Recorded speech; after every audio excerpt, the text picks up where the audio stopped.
Hi, everybody. I am Monica Lee. I am the Senior Communications Strategist at Western Center on Law and Poverty. Just here to do a little bit of housekeeping and ground rules. So this webinar is being recorded. We will be sharing it with all of the folks who RSVP'd after the event. We will also be sharing all of the materials, all of the resources that you'll hear about today. We'll be sharing in a follow-up email, so don't worry about trying to copy and paste and open up all the tabs. We really appreciate you being here on this very busy day. We know that, with the SCOTUS ruling striking down affirmative action, and for those who are following the reparations task force, there's maybe a lot of feelings and thoughts happening. So we really welcome that in this space. And we also welcome you to be present and to listen to our speakers about this issue called poverty toes. So really appreciate everyone being here. So really quickly, I'll just talk about the two organizations that we have present here. So through the lens of economic and racial justice, Western Center on Law and Poverty fights in courts, cities, counties, and in the Capitol to secure housing, healthcare, and a strong safety net for Californians of color and Californians with low incomes.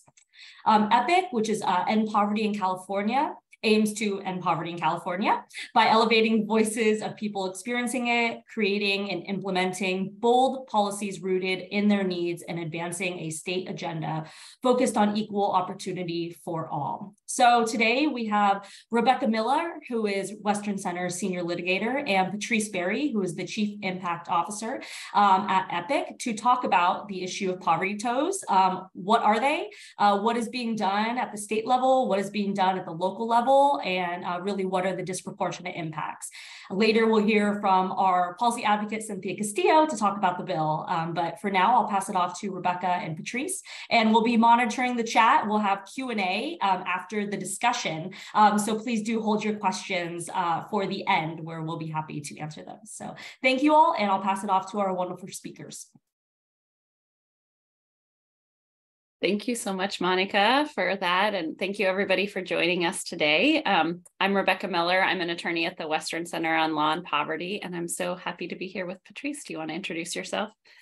Sure. Thank you. Thank you, everyone. Thank you, Monica, for the intro. Patrice Berry, Chief Impact Officer at End Poverty in California, which, as Monica and Cynthia mentioned, is an anti-poverty organization working at the intersection of narrative change, power building, and policy advocacy.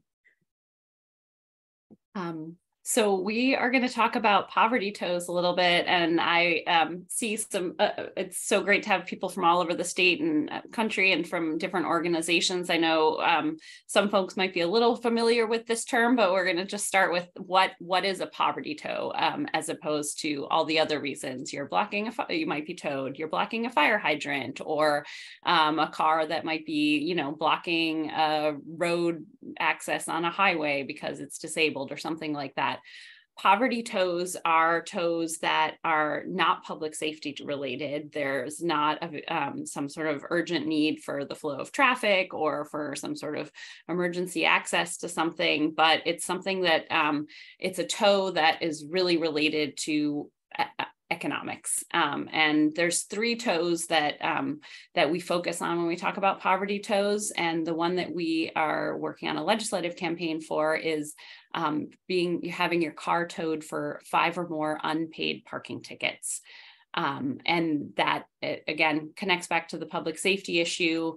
Your car might be legally parked on the street, but if you have 5 or more unpaid parking tickets, current California law allows a police officer or parking enforcement agency to tow your vehicle because of those unpaid tickets. And the other two that when we think of poverty toes are toes for unpaid registration, and for expired registration, sorry, because again, your car might be legally towed, not blocking anything, but you have expired registration. And there's so many reasons why you might have expired registration. You might have unpaid parking tickets preventing you from being able to renew your registration with the DMV. You might have repairs that you can't afford on your ticket, on your car. You might have bought your car and having trouble working out the title and things like that, which I know can be really common if you're buying a used vehicle. And so that might prevent you from them. So again, there's not a public safety reason. Those are really related to some sort of financial obstacle that you have for being able to renew your registration. And the other one is 72-hour tows. And this one has been hotly politicized because of the sort of war on people who are unhoused and living in vehicles and in cities right now. But it's broader than that, because it really is about lack of access, maybe to housing, but also to parking. It might be that you're not necessarily living in your vehicle, but you live someplace where there's no parking provided. You can't afford to pay for the parking. There's not street parking that's available all the time. And so it's, again, a financial issue where you might have to leave your vehicle somewhere for more than 72 hours. And it might not be posing a public safety hazard, but it can be towed. Patrice, I don't know if there's anything you want to add about poverty tows. Just that all of those things considered, we use the term poverty tow because in effect, these policies have a disproportionate effect on Californians or people with low incomes, and have the effect of pushing people with low incomes further and further into poverty.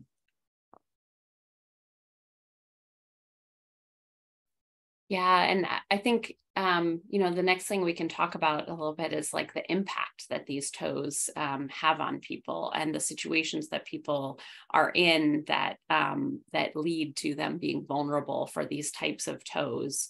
I think that there's, the high cost of living in our state, the fact that it's been well documented with income inequality, that people don't have the savings to be able to deal with either a vehicle repair or a parking ticket or some other financial situation. People can get themselves, be in a struggling financial situation where a parking ticket, for example, can sort of spiral and trap them in an economic situation that can lead to this tow.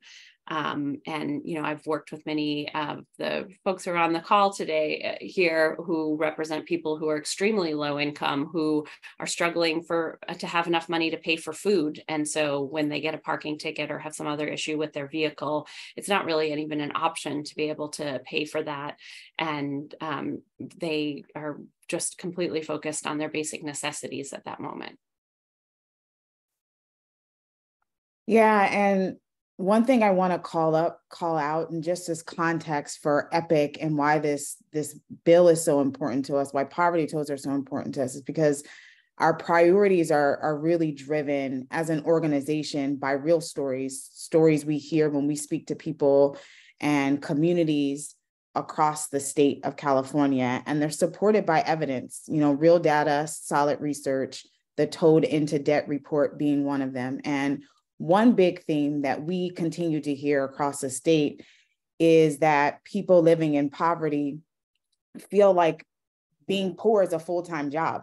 When you think of how hard it is to navigate and to access all these disparate public systems of support, we hear stories about feeling like government doesn't trust us, or that we have to beg, or that I'm being penalized relevant to this situation even more just because of my situations. Those stories come up over and over again.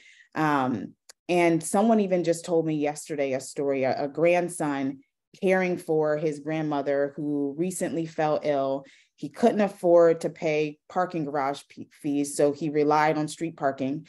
And over time, accumulated a handful of parking tickets. One time he said because he missed a street sweeping sign.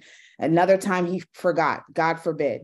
And then another time returned to his car, after the meter expired. And so eventually he had all these parking tickets he simply couldn't afford to pay, and it resulted in a tow that he's still recovering from several years later. And I think it's really interesting that some of the opposition, and maybe we'll get to this later, Rebecca, I don't want to preview things that aren't on the agenda to talk about right now. But I really think our opposition wants us to think that these instances are like in the minority, but they're not. And like, this is the status quo that we need to disrupt. So when we talk about impact, it's the context of living in a rich state, that with a really wide wealth gap where people are already under-resourced, and a policy that is within our control to change, that is just like making it harder for people. Yeah, I totally agree with that. And I think, often when I'm sitting down in a room with people, some policymakers or whatever, who aren't familiar kind of with this issue, they want to talk about the scofflaws, the people who are trying to get away without paying their ticket, and the accountability for your wrongful behavior. And that narrative and this focus on those items misses this whole bigger picture, which is about sort of the privilege of being able to just pay off a parking ticket when you get it. Or, as you were talking about, where you might have so many things going on in your life, which actually are compounding your financial situation at the time. Somebody's sick, you lost a job, whatever it is, that parking ticket might not be top of mind at that moment. And so I think that really changing that narrative so that we aren't always worried about the upper class person who gets a parking ticket in downtown, wherever, when they're out to eat and doesn't pay it, and we need to make sure they're held accountable, but that we're thinking about how this really impacts people who are low income and are struggling by, and the snowballing consequences. I think, if you can afford to pay a ticket, you get a ticket, you pay the 35, 40, whatever dollars it is. If you can't afford to pay that, the late fees get added on. You might, then you can get, it can get sent to collection. You can get a hold on your registration. We all know about the discussion that's going on with how sort of high and astronomical the late fees for registration are. Then you can get a ticket for, almost $300 ticket for having expired registration, and then you can lose your vehicle. And so it snowballs and it snowballs and it snowballs.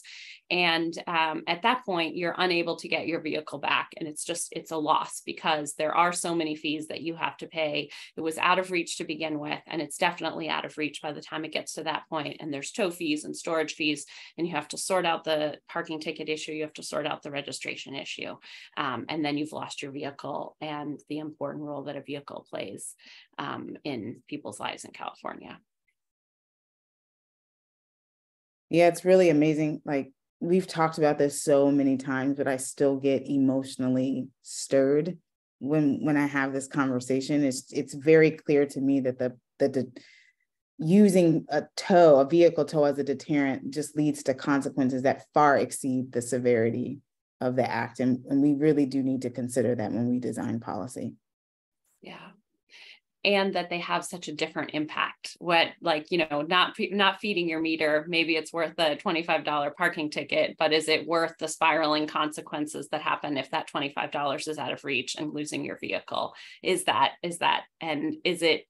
where is the equity in different people having a completely different consequence for the same behavior based on their financial situation? I had something else on my mind that I wanted to say, but I forgot what it is. Well, we could also talk a little bit about why this is an issue that is an issue of racial justice as well, based on how parking tickets are doled out in California.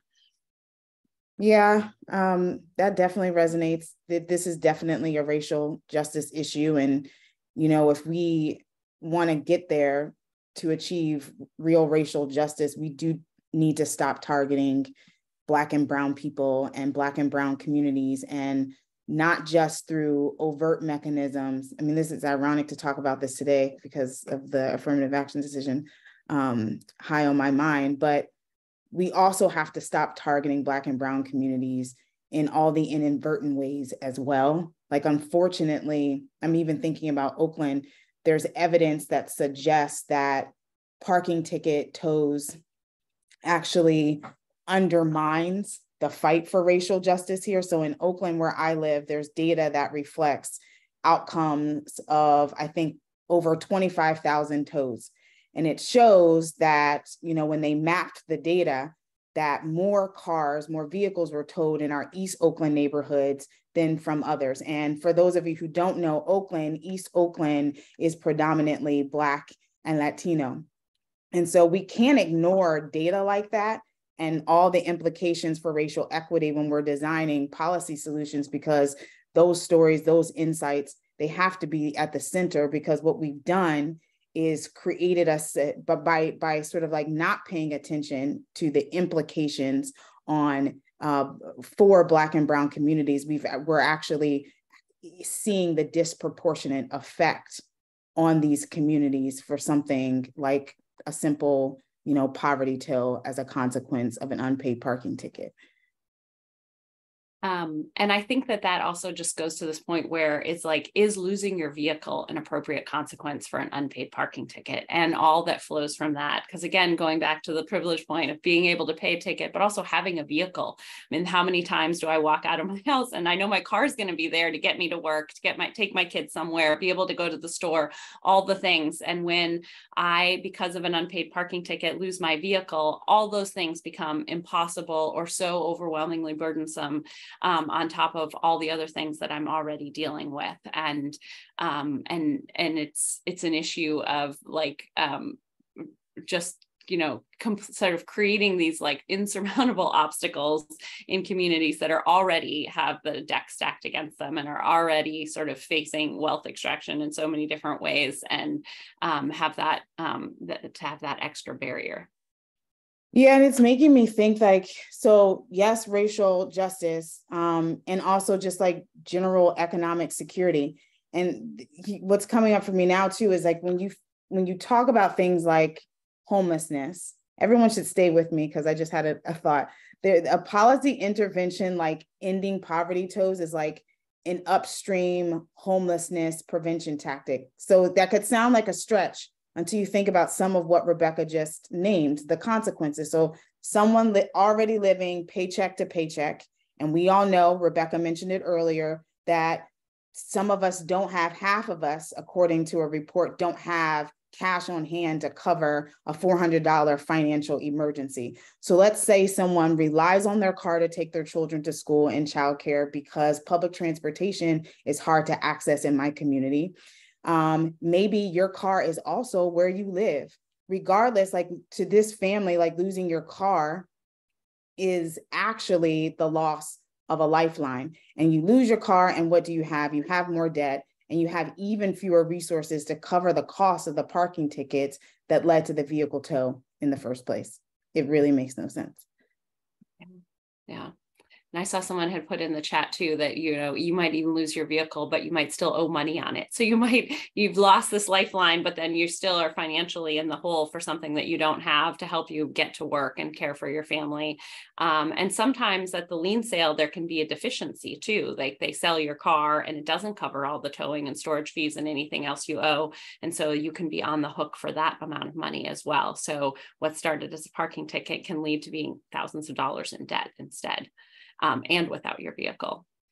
It was making me think too, when you said about public transportation, how many people live in a neighborhood because they can't afford housing near transit. And so how the car becomes even more of a financial lifeline. Sorry, go ahead. What were you going to say? I'm sorry, I didn't mean to talk over you, but I just saw in the chat something that really resonated. Dahlia dropped something into the chat about a college friend. And, a few months ago, Dahlia heard a similar story from a former college student who shared that they were once targeted, had to spend a day in jail just because of tickets, and had absolutely no way of, paying at the time. So it's interesting to hear people share their stories. They're clearly not, at the margin of this. Yeah. I think, you know, and a lot of the work that we've worked on where like there's some sort of like financial penalty at issue too. And we have this, again, back to this narrative of like scofflaws and accountability is like you can raise, if you don't have the money to pay it, it doesn't matter what the consequence is. You're not going to be able to pay it. And hanging all these threats out here of these other things isn't going to make you more likely to be able to pay it. It's just adding stress onto what already is a difficult situation. And then it raising the consequences for somebody for what shouldn't come to that much of a financial consequence. When we were talking about your point about the sort of like a homelessness prevention, it just made me think of that new study that came out from one of the UCs about homelessness in California, and how people talked about how having even a few $100 extra a month could have prevented them from becoming homeless, and how important the prevention side is with homelessness. And this is exactly another one of those situations where we've compounded what's already financially difficult for people. And instead of giving them just that little extra, you know, a support that would make it possible to hold on to housing, we've made it impossible to do that, be it by taking away their ability to work or whatever it is, and increase the likelihood that someone could become homeless.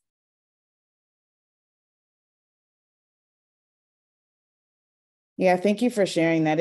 I definitely want people to begin thinking about the intersectional, Lord Jesus, intersectional nature of these policy interventions. Like if we thought farther down the road about the eventual impact, I think we could be a little, or act with a little bit more urgency and seriousness about why something like, you know, poverty toes are so critical to change.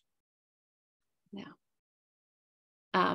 This also makes me think about, in terms of talking about policy change, like how this is like actually poverty toes are often not actually an effective policy, period.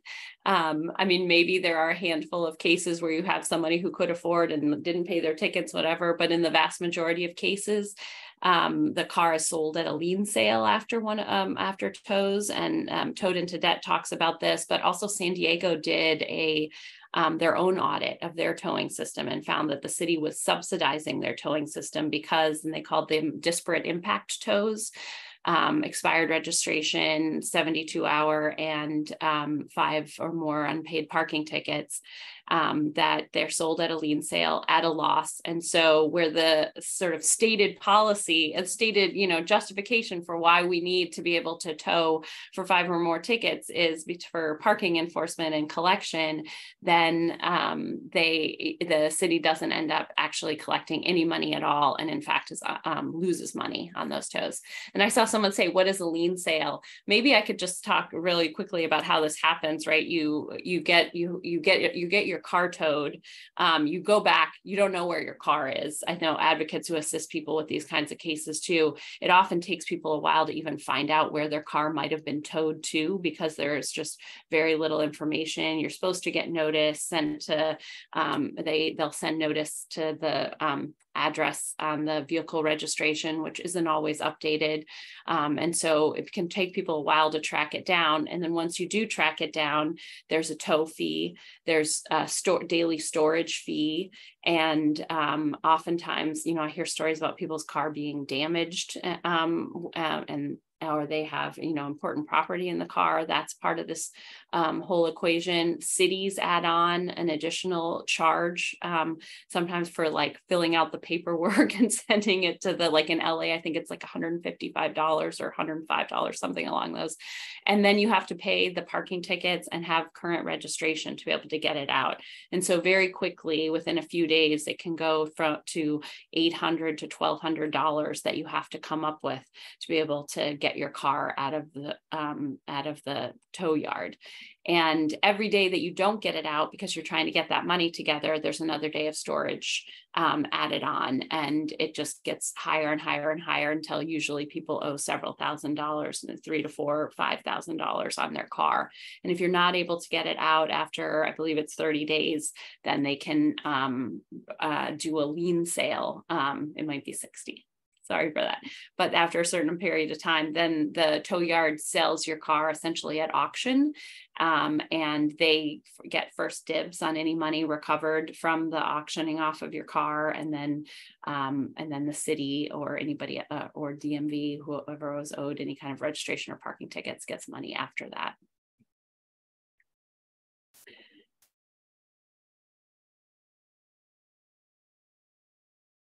I'm trying to queue up. There's such a great conversation going on in the chat.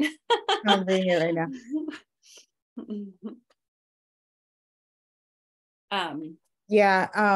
This comment, I don't know if it's someone from Bay Area Legal Aid, and I don't want to mispronounce your name. But you know, I really do. If there was a call to action to make, like, one would be the desire I have for us to work together to connect things like AB 1082 with other policies like this, like what you mentioned. And Rebecca, you mentioned very briefly and in passing narrative change. People do not perceive poverty tows as a problem.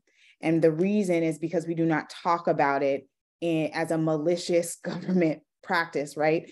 If we cannot find a way to collect fees without creating debt burden for people with low incomes, we do not have a responsible, government practice. We need to go back to the drawing board. And I think if we could tell the story of how welfare, this narrative about welfare fraud and EBT fraud is connected to poverty tows, I think that we could have a powerful sort of platform from which to make the case that all of these things together are really destroying.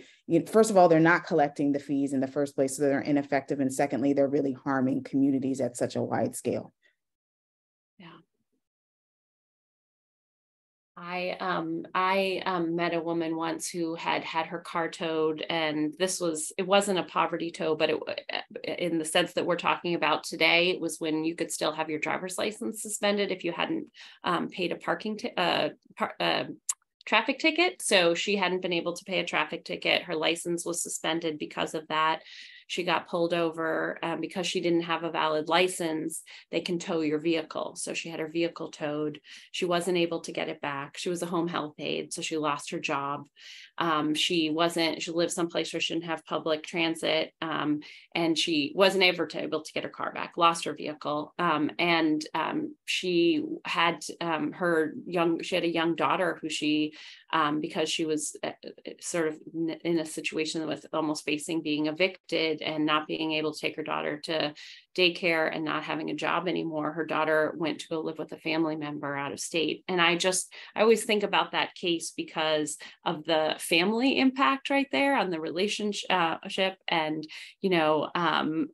just that you were causing actual harm to children and family structures, and putting so much stress on people by these financial policies. It really isn't just dollars and cents on a ledger. Even it's real people, real stress, real things that they're going to remember. I'm sure that child is going to remember forever the time that mommy lost her car and then I had to go live with grandma for a while.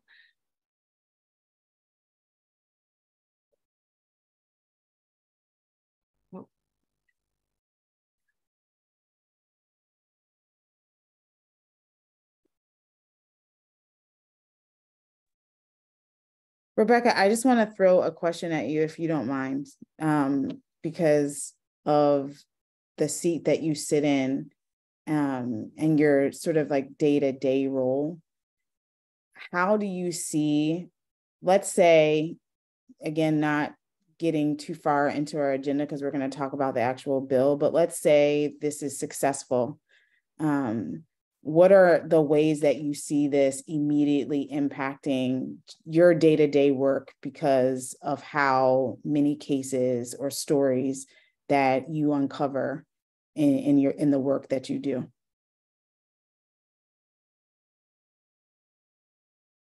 Rebecca looks frozen to me. Does she look frozen to anyone else? Yeah, she does. Okay.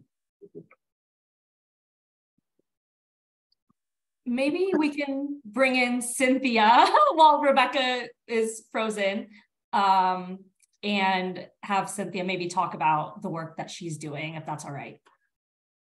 Yeah, hey y'all, and Rebecca's texting me, my computer turned off. So while she frantically tries to get back on, I can introduce myself and talk about how I've entered the conversation on this. So my name is Cynthia Castillo. I'm a policy advocate for Western Center on Law and Poverty, and I'm the advocate in Sacramento, working with Rebecca and Patrice and others on this proposal to get it through the finish line. And I can tell you, in my experience in Sacramento, there's a lot of hard fights. There's a lot of tough votes that we need to get, but this bill has been incredibly, incredibly challenging. From the moment that we've introduced the proposal, we've gotten a lot of opposition from jurisdictions.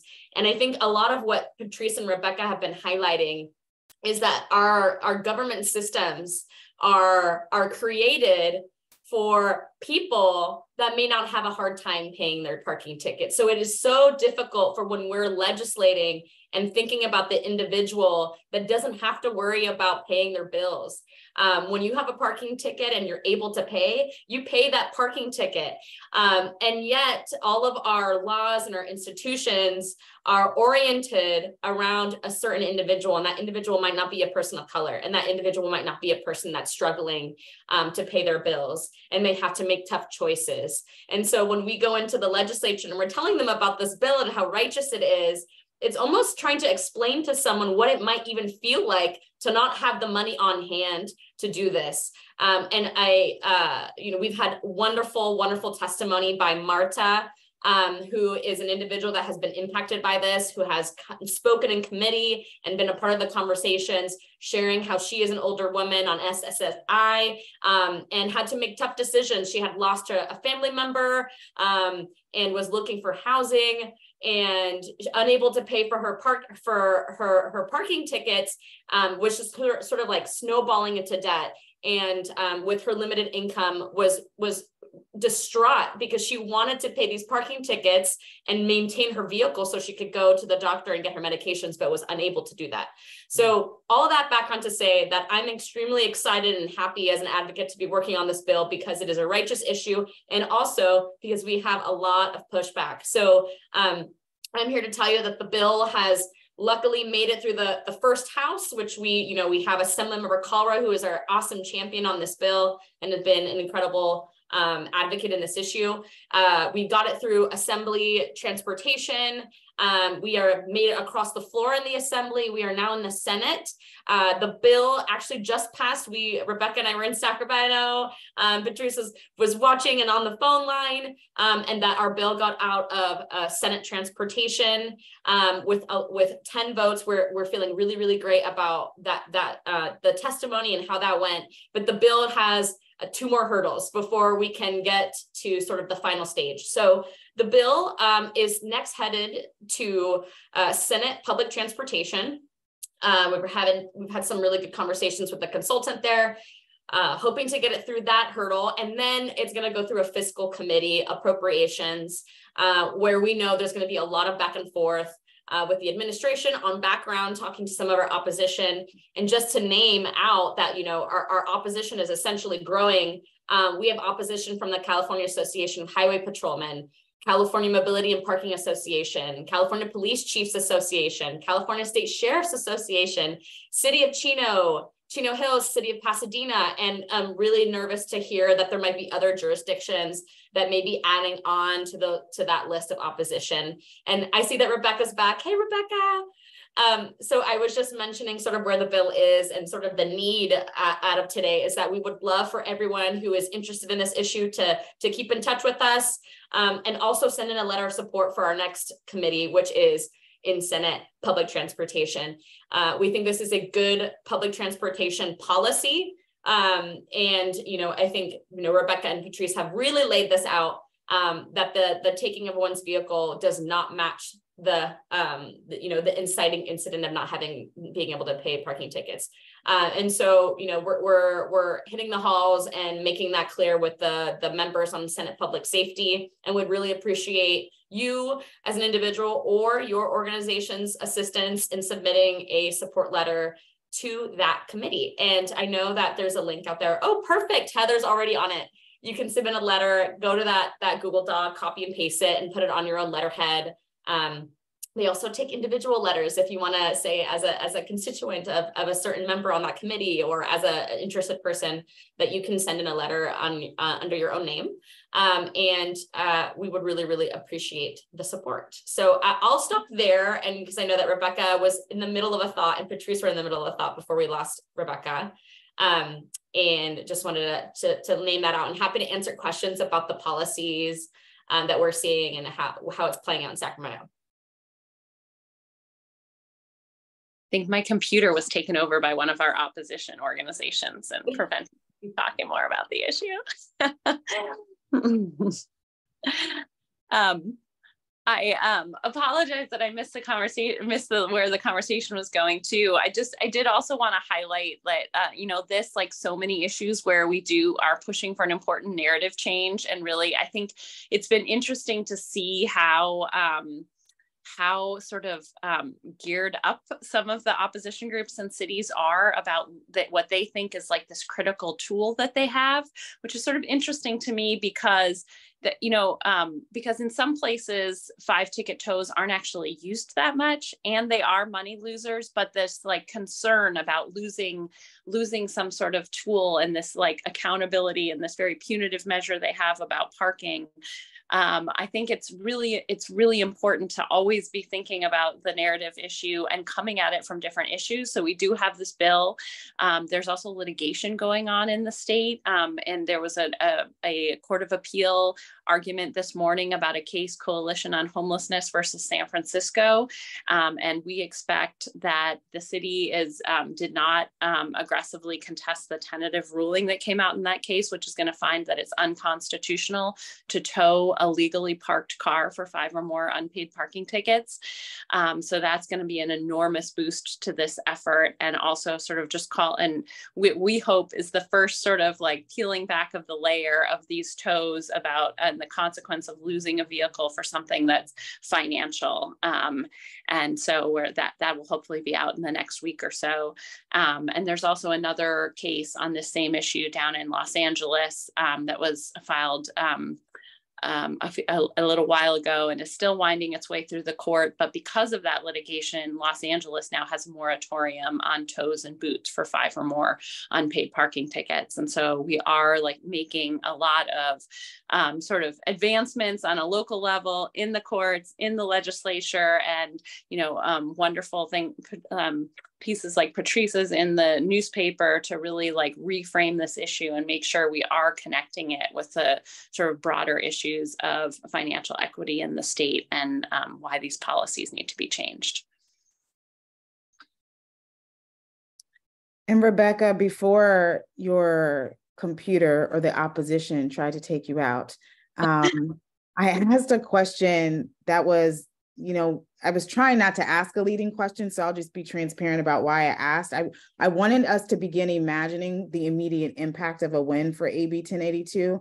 And you mentioned something that touched on the why, which is I think that our opposition is going to have to get more creative about how they collect fines and fees. And so like a win for AB 1082 is like one step in the process, but I do think the implementation part of this after we win is going to be just as hard a fight. And, excited to work in partnership with different jurisdictions and cities to think through, what else they can do, because again, we don't want to replace one harmful practice with another harmful practice. Yeah. And I really love that word reimagining too, because just like you can't, no one tool kind of gets you 100% of the win. Another piece of this bill that is that there is a requirement for cities that use the DMV's registration hold system that they have a low income payment plan for people to be able to get on a payment plan and get that hold released so that they're able to renew their vehicle registration.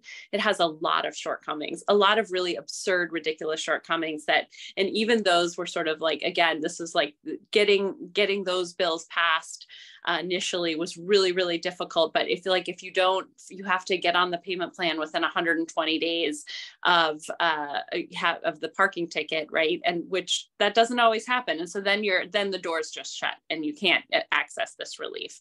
And there's also a monetary cap. So we're trying to reform that to make the payment plans more accessible, to have one that's a little bit like what there is for traffic tickets for people who are coming home from prison. If you had pending unpaid tickets, that in the interest of justice, those tickets, your parking tickets, can be waived to give you that fresh start, and also to have a payment and to raise up the income level for people who qualify for the payment plan. But I think everybody who does this work knows some people don't even have money to get on a payment plan. And so when we do talk about reimagining this, there's an inherent problem here that no matter what you're doing, if people don't have the resources to pay it, they're not going to be able to pay it. And even payment plans can be inaccessible for people and put their vehicle, maybe their home if they're living in their vehicle, at risk. And so what do we do? What is the next step after, yes, maybe we're taking away the authority for the tow. Yes, maybe we're softening and expanding the payment plan options, but it is not solving this problem. And how do we reimagine that?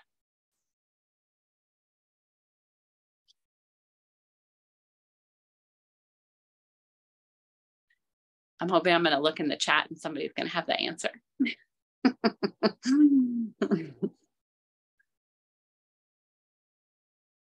Well, not to stop the conversation, there is a Q&A. So we really invite folks to drop in your questions. I think we've heard a number of things. We've heard about Assembly Bill 1082, which is making its way through the California state legislature right now. We've heard about local, work at the city level, San Diego, Los Angeles, San Francisco, Oakland, and other work happening around poverty tows in this issue. And then we've heard about the need for narrative change, and to underscore really the sense of urgency around this issue is both a racial justice issue and an issue around poverty and the criminalization and penalization of those who are in poverty. So you can ask a question in numerous ways. You can either drop it in the chat and we can read it out loud and have our speakers answer it. You can use the reaction feature at the bottom of your toolbar, and you'll see the raise hand function, and we can unmute you, have you say your question, which I see someone has already done, or you can use the Q&A function as well. So let's see, Flo Kelly, hi. I yes. work with the San Francisco Coalition on Homelessness, and we've been really focused on Stop Poverty Tows for many years. So what San Francisco MTA, the Metropolitan Transportation Association, that does all of the rulings of where you can park, how much things will cost, and blah, blah, blah, blah. And what they're doing is they're putting up more parking meters. They're painting more curbs red. They are, and they're having no overnight parking in places where that was never an issue. And they're having 4-hour limit parking, and many more neighborhood areas where you have to have a district parking permit to live in that area. I mean, to park in that area, So it seems like that's what San Francisco City response is to, further restrictions. It's just not fair, and we have so many vehicles that people live in, and it is, of course, only a paycheck away from them being right on the street. And I know many people who are in their tents, they're on the street, they've been living rough for years, and they remember the days that they had their vehicle and they were able to live in it, and it was far safer. They had a door that they could lock, they could keep their things longer in their vehicles. It's devastating. So I don't know what we can do about getting MTA to stop making, ripping up all these, undoing all these parking spaces. Yeah. Yeah. Thank you so much for sharing that. I think that really also just like connects so much with Patrice's comment before, like, yeah, after this bill, how will cities respond? And you just shared exactly how San Francisco has responded. And again, like that points out this issue about how it's so interconnected. The 5-ticket tows and handing out parking tickets is, which is maybe some of the other narrative change is used as a tool to remove people from communities who the city doesn't want to have there. And so if you take that tool away, then they're going to like make it hard to park there. They're going to make it put people at risk of tows for other reasons. And so then it's also about like a housing issue and an affordability issue. And where do I park my car if I live in an apartment? And so it's just one layer of a bigger puzzle. And we are going to have to pivot and respond to cities doing that too. I mean, that's almost a little bit like RV bans, right? It's making, how do you tell the true story about that policy, and that policy is not about keeping that street clear, the same way 5-ticket tows in some ways are about debt collection and penalization of people who can't afford to pay their parking tickets, and not really about public safety. Yep. Yeah, Flo, thanks for assigning the next research project. We should know exactly how much that's happening across the state, and how it's beginning to affect communities. Thank you for sharing.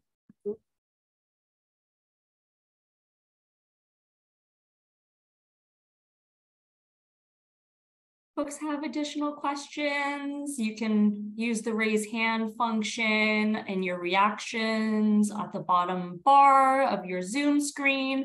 You can drop it in the chat, or you can drop it in the Q&A.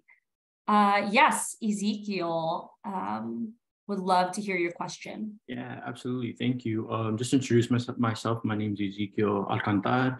I'm a first-generation low-income student from Hawaiian Gardens, California, which is a small, like, I guess, like LA County city that is predominantly, Latino and Black.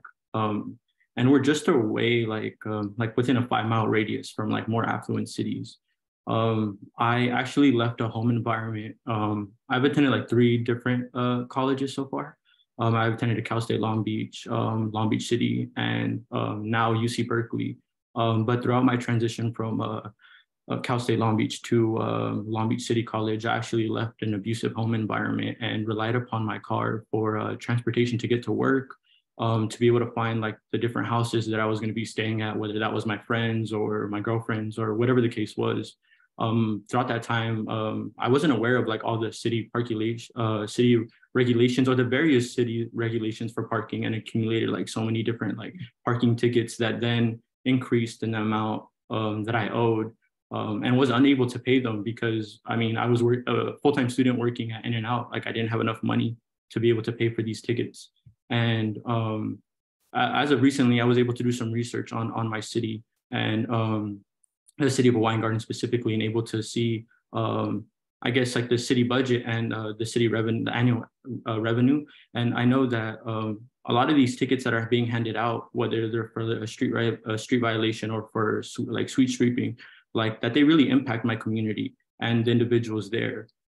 Yet they only account for a single % of the city revenue.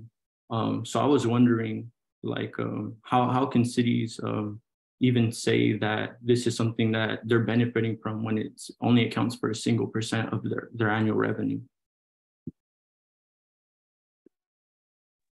I think you just made the closing argument, Ezekiel. I hope to see you on July 11th when apparently we have the next hearing so that folks can hear directly from you. Sorry, Rebecca, I didn't mean to cut you off. You probably had something far more consequential. No, that was perfectly said. Yeah. No, I think that's a really good, I think that's just a really good point. And thank you so much for sharing your experience. What I also heard in that is just this role that vehicles play. And I say one of the other co-sponsors of our organization, of our bill of AB 1082 is Free From, and talking about the role that vehicles play for survivors of domestic violence and how their car is a tool of safety. And sometimes debt has been racked up on the car by the person who they're trying to be safe from. And so I think that the consequence of losing a vehicle, with how big a role vehicles play in everybody's life, and what access it gives us to so many things, work, safety, I think is so important. And I also heard in there, I think that there's the policy rationale of like why are they doing this, and I think when we were talking before about how San Francisco has been responding to, I mean, I think that there's so much that one of the issues about why some of these issues are so entrenched and so difficult to solve is because it is a little bit about we need better cities, we need more equitable, we need more housing, we need cities that are built to support people, and we are creating like exclusive ways to be able to thrive economically that shut people out, and penalizing people who aren't able to like go along for the ride in those systems. And so that's a much bigger narrative change, and I'm so glad there's people like Patrice and EPIC who are helping lead the way to like really not just on one bill, but a broader conversation in California on what are the communities that we're building next. Thank you. So I see, Selena, I see you have your hand raised. Would love to hear your question. Thank you. Hello, everybody. I'm Selena. I'm one of the law clerks at the Western Center on Law and Poverty this summer. I just wanted to say, Ezekiel, thank you so much for sharing your story too. Like, as also first generation, first to go to school in my family, like I remember I was living in Idaho, but I got a parking ticket one time, and I didn't know that if you don't pay it, that it increases, because I was just the wee little 18-year-old. And eventually it turned into like a $300 ticket. And that's, I drive to and from work every day supporting myself in school. Like I don't even have time to go and pay it. It's crazy how they just can get away with things like this. But my question is, I know like when I was living in Idaho, for example, they increased a lot of parking tickets post-COVID to like kind of make up for some revenue that they might have lost during COVID. So I was wondering if you've had the chance to look at like any data in terms of like whether or not those parking tickets have increased over the years as well, because I think that could be part of like an argument that, you're increasing this now that we're out of COVID, like you should not be penalizing people for losing revenue through those years. So I was just curious about that. Thanks, Selena, for also sharing part of your story. One thing that came to mind when you spoke is that a lot of cities paused things like parking tickets during the pandemic without, detrimental consequence to revenue, supporting the point that Ezekiel mentioned earlier. But I actually haven't paid attention to and studied at all sort of what the practice has been since things started opening up, maybe this year or at the end of last year, with increase in parking ticket fines or other fees. I think that's a very interesting question. Yeah, I think that I definitely something to look at as like, we're in a little bit more tighter economic times, and cities do look for other ways. And a lot of the fines and fees work in California that's been going on has been a response to end fines and exorbitant fines and user fees that we've built into our criminal legal system and so many other systems to fund it, that were started in the 1980s in response to like building out and mass incarceration. And so we are maybe at a crossroads here when things are getting tighter. We've heard a lot about city budgets being really difficult. Where are they going to look to collect more revenue? And, it's interesting. One of the groups that showed up at all of our hearings is the Parking Mobility Association, who has a direct financial interest in, parking enforcement. And it's so important. And the story we've been trying to tell with a lot of these fees is you're assessing all this, and the $2 billion in civil assessment debt that is going to be discharged, all that was discharged after that reform. You're adding on all this economic debt and pressure onto people to collect a small part of it, because some people, no matter what, are never going to be able to pay. And it's an extremely regressive way to fund our cities. And so we've made so much progress on that. And that is probably somewhere where we're really going to have to hold the line, to be like, we need to fund our cities and our government services directly through a progressive tax structure, and not through nickel and diming people who can't afford to fund it out of their pockets. Thank you, Rebecca and Patrice. Okay, we're near time. Last question. We'll go to Cynthia Castillo from our team.